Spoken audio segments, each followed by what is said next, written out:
इधर यूपी में आज फिर जेल की गाड़ी पलटने की कयासबाजी जोरों पर रही। मुख्तार अंसारी के घर वालों की तो सांसें ही अटकी हुई थी। मुख्तार को बांदा जेल से पेशी के लिए सड़क का रास्ता के जरिए लखनऊ लाया जा रहा था। रास्ते में मुख्तार के काफिले की एक गाड़ी खराब हो गई, जिसे किसी तरह ठीक किया गया। मगर मुख्तार के विधायक बेटे अब्बास अंसारी रात से ही ट्वीट पर ट्वीट दागे जा रहे थे। उन्हें जेल की हर हरकत साजिश दिख रही थी, क्योंकि यूपी में बुलडोजर बाबा की सरकार की वापसी जो हो गई है।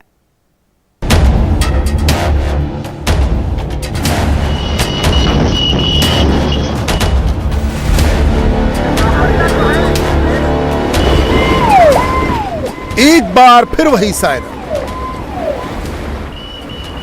एक बार फिर वही सुरक्षा घेरा, एक बार फिर वही गाड़ियों की रेस।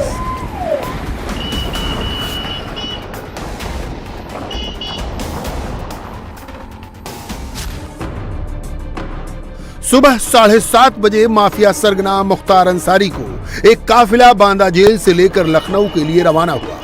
मुख्तार अंसारी को वज्रवाहन और एम्बुलेंस के जरिए लखनऊ के लिए रवाना किया गया।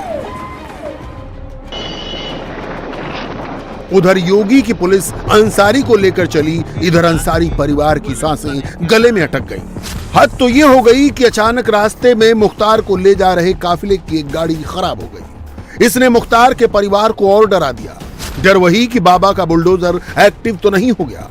मुख्तार अंसारी के विधायक बेटे अब्बास अंसारी तो रात से ही आशंकाओं में डूब उतरा रहे थे।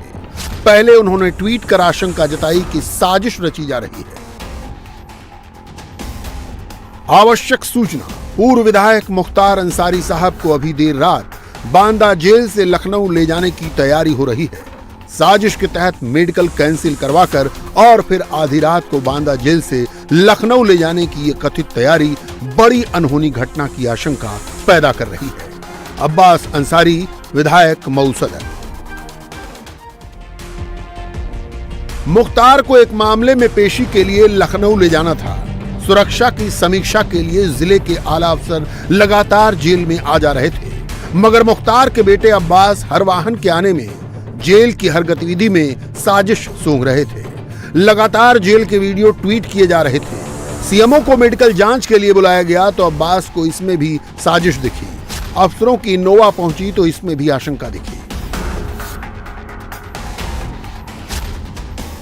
मुख्तार अंसारी के सांसद भाई अफजाल अंसारी ने तो इसे योगी सरकार की सनसनी पैदा करने वाली साजिश करार दिया। अफजाल से बात की हमारी सहयोगी गोनिका अरोड़ा ने। हर व्यक्ति की सुरक्षा राज्य सरकार की जिम्मेदारी है और जो जुडिशियल कस्टडी में है उसकी 4 गुना ज्यादा जिम्मेदारी है।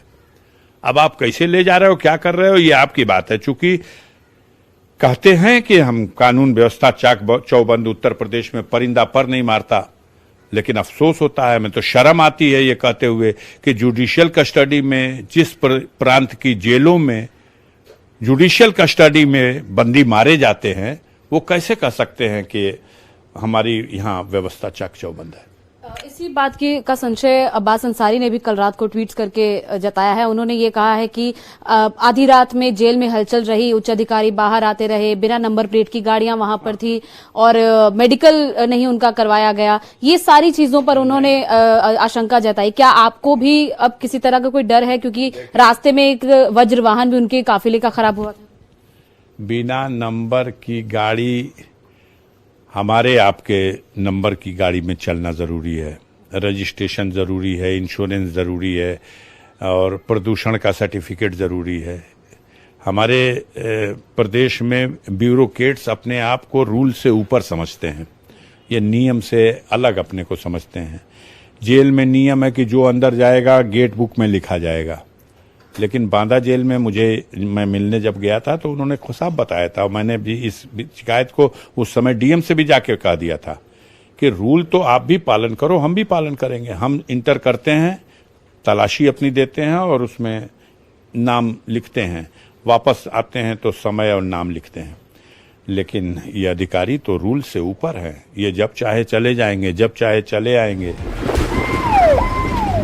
बहरहाल मुख्तार को रात में नहीं बल्कि सुबह 7:30 बजे जेल से निकाला गया था। मुख्तार को लेकर गाड़ियों का एक काफिला बांदा से निकला।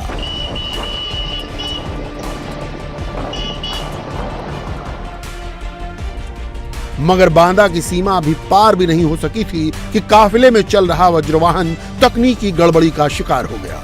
मुख्तार इस गाड़ी में थे भी नहीं, वो बीमार हैं, लिहाजा उनको लेकर एक एम्बुलेंस चल रही थी।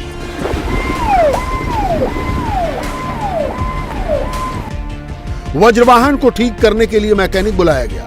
जब गाड़ी थोड़ी ठीक हुई तो उसे धक्का लगाकर आगे के लिए रवाना किया गया। आपको किसने फोन किया था? कौन सी गाड़ी खराब है? ये थाने से फोन आया। अच्छा, क्या कहा था? गाड़ी खराब हो गई, देख लीजिए। क्या लिखा है इस गाड़ी में? कौन सी वाहन है ये? वज्रवाहन है? 7 वज्र, हाँ वज्रा। क्या लिखा है? 207 वज्रा। यही खराब है? क्या खराब है इसमें? प्लेट की कमी बता रहे हैं। तो ये स्टार्ट नहीं हो रही? स्टार्ट हो जाएगी पर चलेगी नहीं। अब्बास अंसारी को फिर उंगली उठाने का मौका मिल गया। अब्बास ने तत्काल सवाल दागा, पूर्व विधायक मुख्तार अंसारी साहब की सुरक्षा में बड़ी चूक का जिम्मेदार कौन? गाड़ी का खराब होना साजिश का हिस्सा तो नहीं? अब्बास की इन तमाम आशंकाओं के बीच दोपहर में मुख्तार को लखनऊ की एमपी एमएलए कोर्ट में पेश किया गया। एक बार यह भी जान लीजिए कि यह पूरा मामला क्या था जिसमें मुख्तार की पेशी हुई। यह शत्रु संपत्ति पर जबरन और अवैध लिखा पढ़ी कर कब्जे का मामला था। लखनऊ के डालीबाग में मोहम्मद वसीम के नाम जमीन थी। मोहम्मद वसीम बंटवारे के बाद पाकिस्तान चला गया था। वसीम के पाकिस्तान जाने के बाद यह शत्रु संपत्ति हो गई। मुख्तार और उनके बेटों ने यह संपत्ति अपने नाम करा ली। संपत्ति हथियाने के लिए फर्जी दस्तावेजों का इस्तेमाल किया गया। जमीन पर कब्जा करने के साथ अवैध निर्माण कराया गया। लेखपाल की शिकायत पर हजरतगंज कोतवाली में एफआईआर दर्ज हुई। लखनऊ की अदालत में मामले की सुनवाई तकरीबन 1.5 घंटे चली। अदालत ने सुनवाई की अगली तारीख 8 अप्रैल तय कर दी है, मगर मुख्तार उस दिन फिर लखनऊ आएंगे या वीडियो कॉन्फ्रेंसिंग के जरिए सुनवाई होगी, यह अभी तय नहीं। अदालत में भी कड़ी चौकसी थी और कड़ी चौकसी के बीच ही मुख्तार को वापस बांदा रवाना किया गया।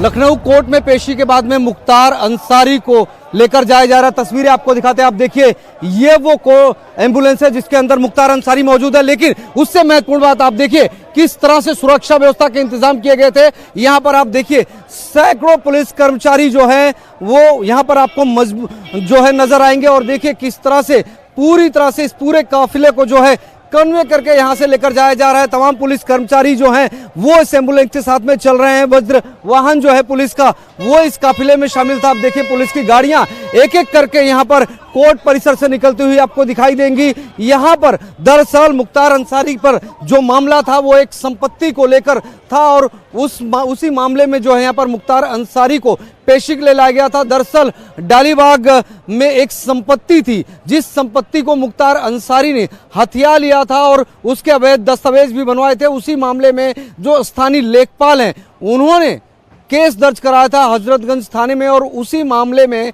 मुख्तार अंसारी को पेशी के लिए लखनऊ बांदा से लेकर आया गया था। मुख्तार को इससे पहले पंजाब के रोपड़ से यूपी की बांदा जेल में शिफ्ट किया गया था। मुख्तार को यहां लाने के दौरान भी उनका परिवार काफी परेशान दिखा। परिवार ने इस दौरान भी मुख्तार के साथ अनहोनी की आशंका जताई थी। मुख्तार का परिवार लगातार उनकी बीमारी का हवाला दे रहा था, जबकि केसेस की वजह से योगी सरकार मुख्तार को लगातार यूपी शिफ्ट करने की मांग कर रही थी। आखिरकार तमाम बहानेबाजी के बावजूद यूपी सरकार मुख्तार को लाने में कामयाब रही।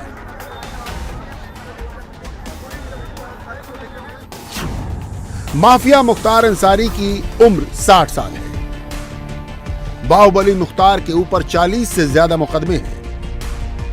मुख्तार पर हत्या का पहला केस 1988 में दर्ज हुआ। 1990 के दशक में वो माफिया बनकर उभरा। 2005 में मऊ में दंगा भड़काने का भी आरोप है। 2005 में ही मुख्तार पर बीजेपी नेता कृष्णानंद राय की हत्या का आरोप लगा। योगी सरकार कानून व्यवस्था के दम पर दूसरी बार सरकार में आई है, इसलिए माना जा रहा है कि इस पारी में वो अपराधियों पर और ज्यादा सख्त नजर आएगी। इसकी झलक प्रयागराज में अतीक अहमद पर हुए ताजा एक्शन में भी दिखी। तस्वीरें। . . . . . . . . . . . . . . . . . . . . . . . . . . . . . . . . . . . . . . . . . . . . . . . . . . . . .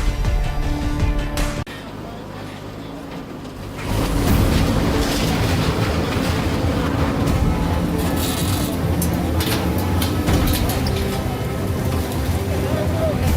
अतीक अहमद के प्रयागराज वाले घर पर एक बार फिर बुलडोजर चलाने की नौबत आ गई।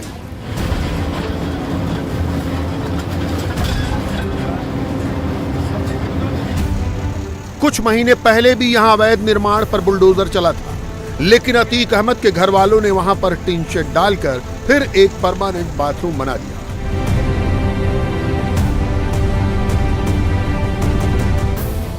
योगी की सत्ता में वापसी के साथ ही प्रयागराज विकास प्राधिकरण के अधिकारी फिर बुलडोजर लेकर अतीक अहमद के घर पहुंच गए। बाहर की अस्थायी बाउंड्री वॉल के साथ साथ अंदर बना टिन शेड और बाथरूम भी ध्वस्त कर दिया।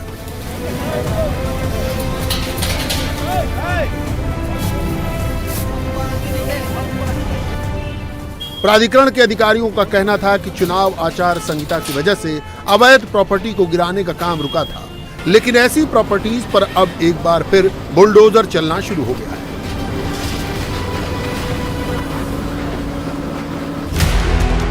फिलहाल अतीक अहमद अहमदाबाद की जेल में बंद है।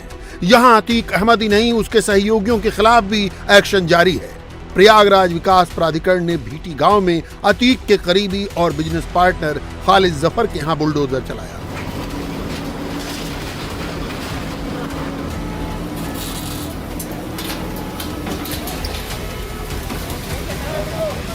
यहाँ पर जो अवैध प्लॉटिंग की गई है, ये खालिद जफर के द्वारा जो है कार्रवाई, ये अवैध प्लॉटिंग की गई है। साथ में आसपास और छोटे मोटे जो है वो प्लॉटिंग किए हुए हैं, इसी के एक्सटेंशन में किए हुए हैं।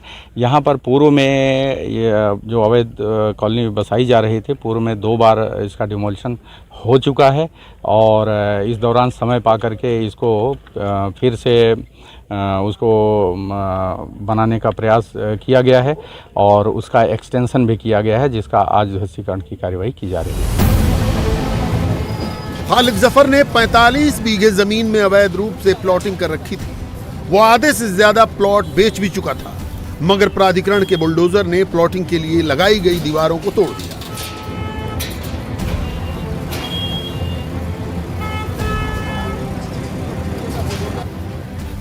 हैरानी की बात यह है कि कुछ महीने पहले भी प्राधिकरण ने इस जमीन को खालिद जफर के कब्जे से आजाद कराया था, लेकिन जब प्रशासन के लोग चुनाव में बिजी थे तो उसका फायदा उठाते हुए खालिद जफर ने फिर प्लॉटिंग करके जमीन बेचनी शुरू कर दी।